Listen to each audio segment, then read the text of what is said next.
Hi, I'm Mike Mills from 17th Street Barbecue in Murfreesboro, Illinois.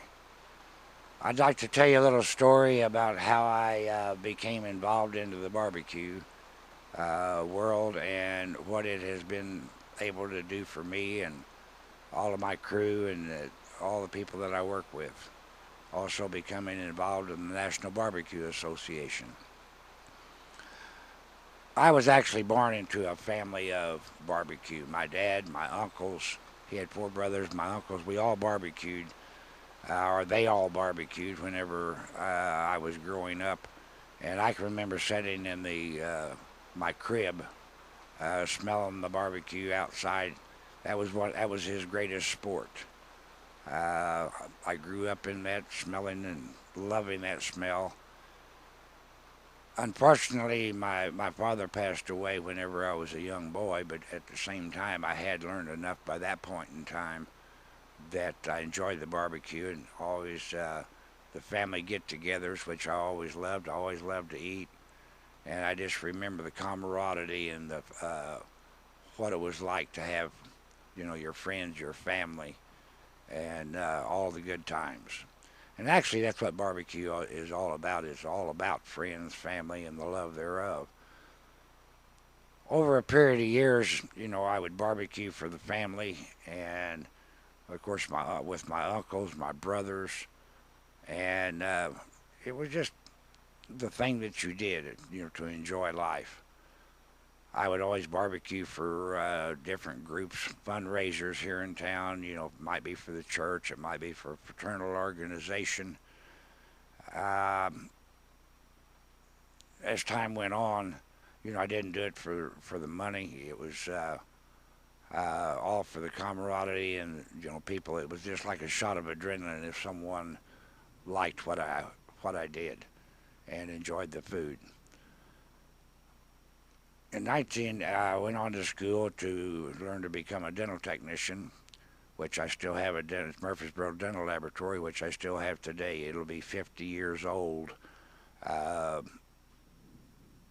in 2012. One thing led me to another, and I always wanted a place to be able to get together and have friends over, and also have a little commerce for the town. And there was a neighborhood gas station that had a little room in the back of it, and it was called Ferraris. And there was two gas pumps out front, just a little stand-up bar. I'll never forget that there was a yellow line painted on the floor, and women and kids couldn't pass across that line. You look back at it now and you have to kind of laugh and smile about the way life was at that point in time. Anyway, I bought this bar, and like I say, I opened it at 7 o'clock in the morning. I would go there for coffee and close at 10 o'clock at night. It was, like I say, 10 people could get into this bar. A little later on, I took the gas pumps out and expanded it into the station, the gas station part of it. During this process, we would on weekends we would have barbecue. We'd barbecue something. We'd have fish fries, chicken fries, uh, and on every Thursday night we'd have what we call a pot meal. And either I would or one of the customers would fix something up, and it was a get together.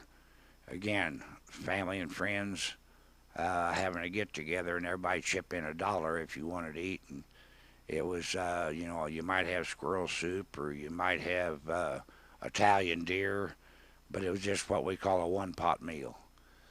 Through the years, the camaraderie and everything, I love that part of it. And I had that gas station for which I called the Corner Tavern, sat right on the corner of 19th and 20th, or no, I'm sorry, on the corner of 19th and Garside, and it become a very well-known place. I put a little drive-through in there. I always loved the kids in the neighborhood would come up there, and I always had penny candy for them, and sometimes they didn't have the penny, but they'd get some candy anyway. and had this drive-through window where we would sell soda and beer out of. Uh, I'd always give the kids a sucker, and of course, if later on they came by there, maybe hadn't intended on, but all the kids would jump up and down and want to come back and get a sucker. And all of this leading up to, a becoming into the barbecue world. Anyway, I sold the place, and 3 years later, I got to missing the camaraderie and all of the fish fries and the barbecues and everything that we had there. And a little larger place, which is now what we call the 17th Street Barbecue, became available. And I bought that in 1985, running it as a bar, but I had a nicer parking lot. We would pull barbecue pits up and on the weekends, and we'd have parties. A lot of them were theme parties. It might be a Hawaiian luau or a 50s party, have a barbecue at it. As I've said before, barbecue is about friends, family, and the love thereof. In 1988, I had a friend that came to me and said, "Have you ever heard of barbecue contest?" I said, "No, I have no idea." He said, "If I check into this, would you maybe be interested? Let me find out some information, and maybe you'd be interested in starting one of these barbecue contests in Murfreesboro." I said, "Well, call and find out what's involved and let me know." He did that, and I found out where a barbecue contest was being held, and he and I went to this barbecue contest down in Caruthersville, Missouri. And when I walked up and I saw what was going on, I saw all the tents and kind of like little shanties that had been built, and everybody barbecuing and smelling that smoke in the air, and all the people that came to it. I thought, wow, this is what it's all about.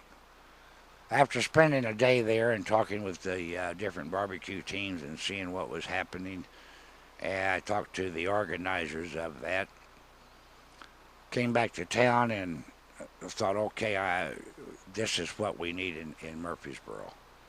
And happened to have a space across the street that was available that could be used, to put on such an event.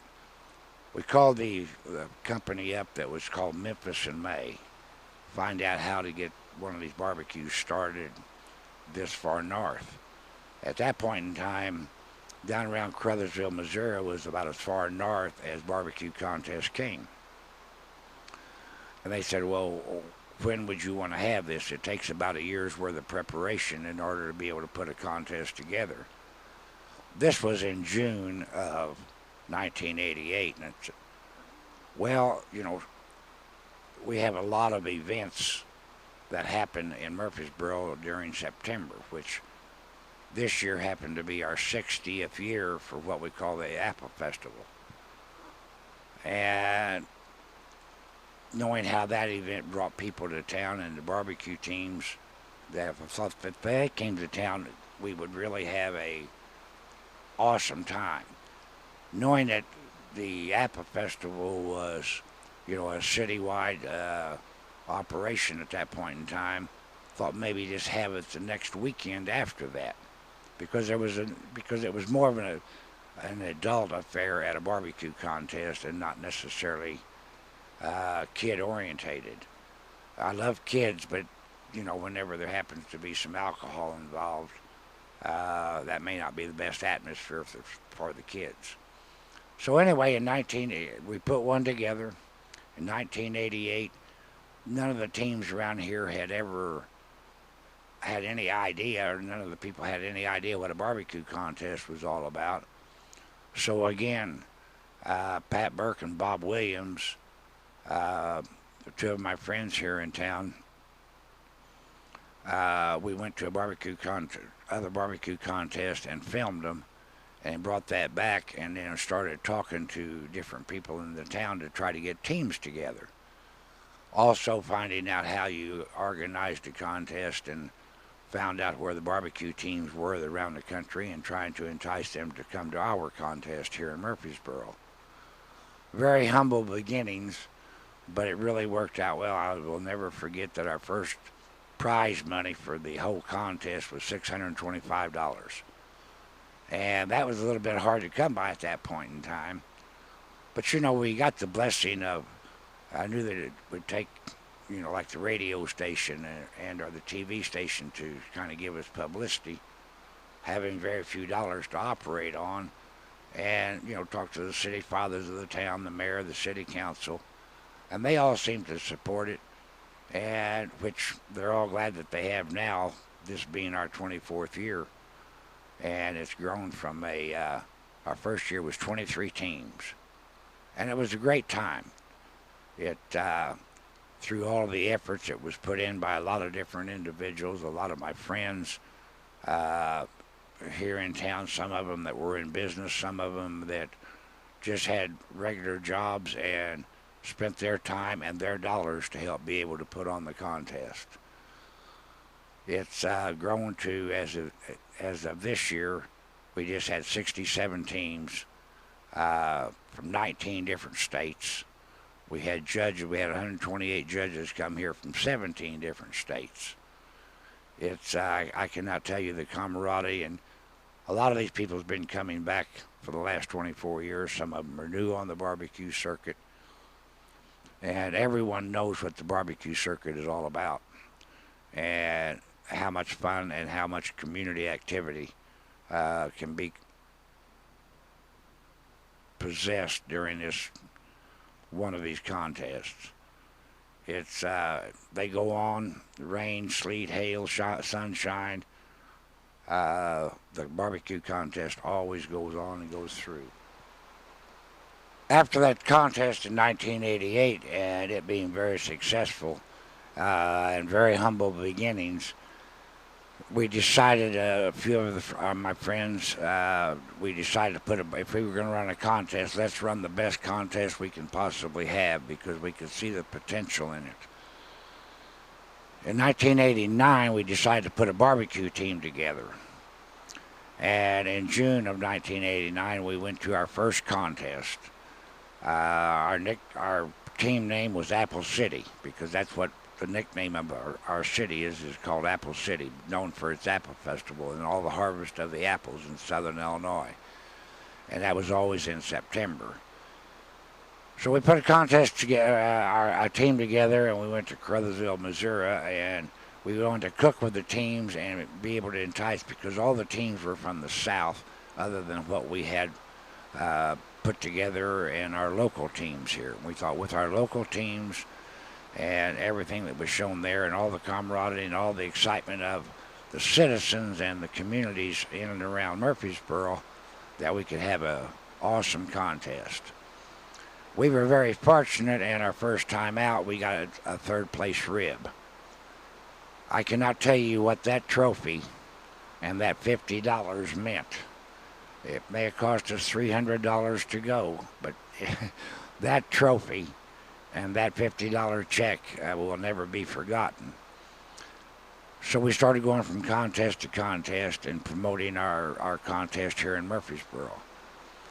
During that period of time, that first year in 1989, starting in June, our fourth contest that we went to was in Denapolis, Alabama. And Pat Burke and I went. It was at Christmas time. It was called Christmas on the River. And we went to that contest, and we became very fortunate that we were fortunate enough to win a grand champion. If you win a grand champion at a sanctioned contest, that gives you the right to go to the world contest in Memphis, Tennessee in May. And, of course, we got to thinking about what we had actually stepped into and thought, well, we had been to Memphis in May and saw what it was, and there was 300 teams there, and you saw all these big rigs. And all we actually had was a 55-gallon barrel. You know, we had a little pop-up tent. We kind of looked like the Clampetts compared to all of the other barbecue teams, but, you know, that worked for us. That wasn't earth-shattering, or we weren't that embarrassed over it until you really got to where you've got 300 teams with all these big fancy rigs and all the lighting. And we thought, well, we probably oughtn't to go. We ought to be able to, we ought to learn a little bit more about this before we enter into the world contest. And then after having a couple of beers and talking it over, we thought, well, if maybe if we'd get 50 or 60 place out of that, it wouldn't be too bad and be too embarrassing to us. So we decided to go. So all the team, and our team a lot of times just depended upon who wanted to go. If you wanted to go and be with us on that weekend, you were part of the team. And we've had anywhere from 2 people to 25 people. Even as much as later on, I'm going to tell you 200 plus people that came to support us. But that first contest in 1990 in Memphis in May, we went in, we found our spot, we set up. And I never will forget that. I mean, we were intimidated there without a doubt after we got there and saw what was happening and, how big a deal this was. Happened to be standing in line to get a water because there was only one water spigot on this whole park in Memphis, sitting right down on the river called Tom Lee Park. Here's all these teams, all these big rigs. It might be a tractor and trailer truck that had been converted over to a full kitchen. And again, here we got our 55-gallon barrel that we're cooking on. Standing in line, I met a man by the name of Joe Phelps, who was with the Barbecue News. And in talking, I got to talking to Joe, and I said, tell me what's going on here. How's all this operate? And I knew the fundamentals of it. Anyway, as he talked to me, and he said, well, this is your first time? I said, yes, it is. And, I'm kind of intimidated about that. He said, my best advice to you is to just watch the other teams and see what they're doing and, take all of this in, and you'll be able to maybe do all right. He said, but, don't really get your hopes up too high because a lot of these teams have already been cooking in this contest for years. And, they're going to be a little bit smoother and a little bit slicker and know a little bit more about the barbecue than what you all are going to do. But just take it all in, and he said, you'll be okay. And after we got our water and he reached down in his bucket of water and I got mine, we were finished talking, getting ready to walk away. He reached in his pocket, he pulled out a coin. Happens to be this coin that I happen to have around my neck right here today. He said, here, let me give you a good luck piece. And he said, at least you won't go home broke. We kind of laughed and I walked away and I thought, well, maybe we're not that bad. And anyway, I stuck that in my pocket and I went over and I told the rest of the team, what I'd found out about the contest and what to kind of expect and, not get our hopes up, too high, but just do the best that you can do and what you're used to doing. To make a long story short, we happened to get into the finals. Thought, wow. I mean, this was so earth-shattering, to be able to get to be one of the top 3 teams in the rib category. At that point in time, there was 80 other teams that were cooking ribs. And we were one of the top 3 out of that 80 group. We did know enough about it to know that no matter what happened from there, we would at least get a 3rd place in the World Cook-Off.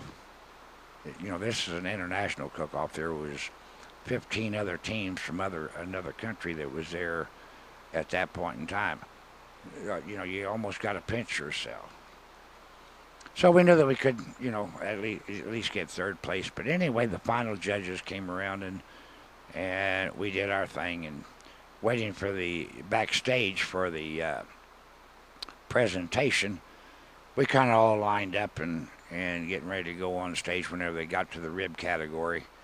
And, we lined up and thought, well, we're going up first because they're going to call, third place, 2nd place, and 1st place.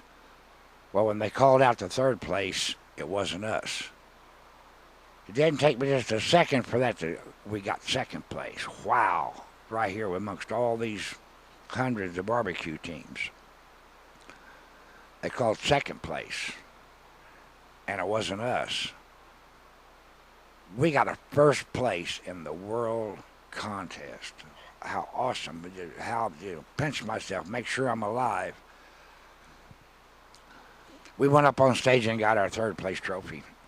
Heading off, jumping with joy. I mean, what a thrill. I mean, is this for real? You wonder, or is this are we daydreaming or having a nightmare? Got our trophy and proceeded off of the stage, and then they said that the new world champion is Apple City Barbecue. As we were getting ready to go down the steps, your legs just become weak. I cannot tell you what a thrill that happens to be. I'll never forget it. And it started everything off in a whole new light. And of course, I mean, you can't find the words to be able to express what's going on and that feeling that happens during that period of time. We got that, and our whole town. I mean, we were calling everybody we knew. Can you believe? I said, no, I can't believe. Well, we couldn't believe it either.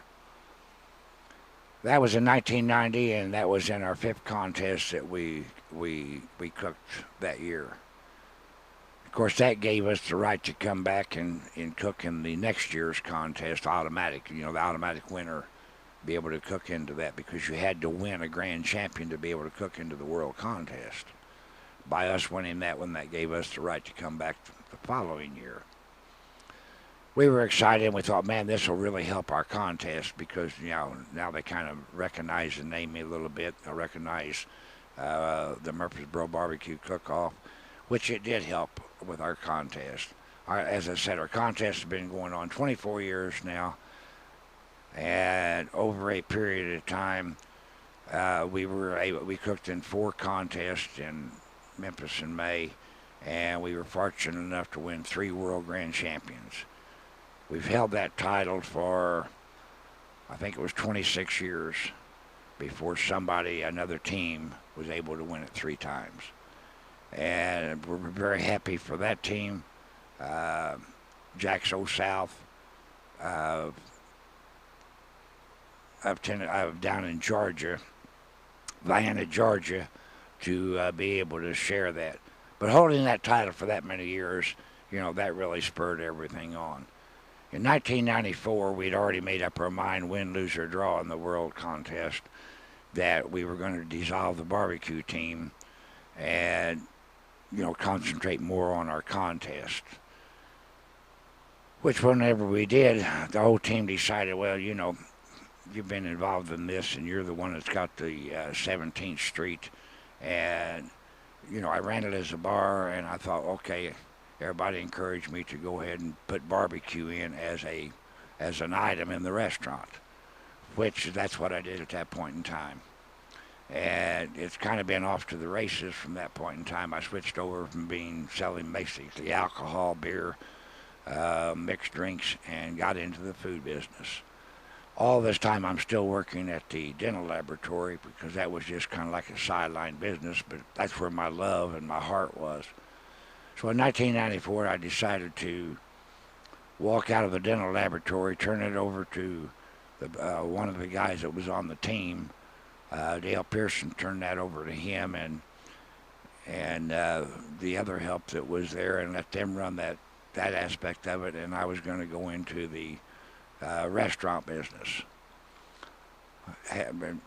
By this point in time, I was living in a world that I really enjoyed, I really loved, not ever thinking that it was going to go any further than 17th Street Bar and Grill right here in Murfreesboro, Illinois. Well, as things began to develop, there happened to be a team or a judge that I had met on the barbecue circuit that judged us in Memphis in May. His name is Tom Bertel. And at that point in time, he lived in New York City, in Manhattan. He's a producer, a playwright on Broadway. And he wanted to bring barbecue to New York. And he was looking around in New York trying to find some place to or somebody to bring new barbecue there, and he ran across Danny Meyer, who was a young entrepreneur with Union Square Hospitality Group and ran a fabulous restaurant in New York. And he talked to Danny and tried to get Danny to put in a barbecue place. And Danny said, "Well, I really don't know that much about barbecue, but I'll check into it." Over a period of time, Danny Meyer and part of his staff came down, looked at the operation here, tasted the barbecue, and said, "Yeah, this is what it's all about. This will be a great." They refer to it as a concept to take to New York, because New York is not where you think about finding barbecue. You think about finding that in the Midwest and the South. And anyway, one thing led to another, and they developed a business up there called Blue Smoke. And through this whole process, he sent part of his staff to Murfreesboro over a period of time for about 2 months. Also sent them to, by then I'd also met another fella through the barbecue world, through a mutual friend of a man that lived in Las Vegas, but originally from Memphis, Tennessee. And he had retired at the age of 50 and was kind of bored and wanted something to do. And he was originally from Memphis, Tennessee, and missed barbecue, and there was no barbecue in Las Vegas. And so he asked a friend of his, "Do you know anybody that might be interested in coming out here?" He said, "I've got the money. I just need somebody with the know-how." So we ended up meeting, and I also went out there, and in 1994, all of this was all happening at the same time, And actually, I'm flying by the seat of my britches. I had no idea what I was getting myself into. It just sounded like it was a good time, and I would enjoy doing what they were wanting me to do. Went out there in 1994. We have 3 restaurants called Memphis Championship Barbecue out there now. That's been created over a period of time. And, I've loved every minute of it. It's been great. But I never really intended on having more than one restaurant. We're fortunate to have 4 restaurants in southern Illinois called 17th Street Barbecue. And each one just happened. They weren't a plan. The opportunity came up, and it sounded like a good deal. And I took that opportunity and went from there. It's with the people that we picked up as we were working, and people I'd met on the barbecue circuit, people that I knew from the community. We put a very good staff together, and it's just been living the dream. Although I did never dream on having or have a mission in being in the barbecue business. I was just doing what I enjoy doing, what I still enjoy doing. I'm going to tell you, it's a labor of love. I look forward from one day to the next of what's the next day going to bring. People always ask me, are you going to build another one? I never thought I was going to have the first one, let alone build another one. So, as I say, being in the barbecue business, it's led me to have the opportunity to meet people from all over the world. Through this, I found out about an organization called the National Barbecue Association.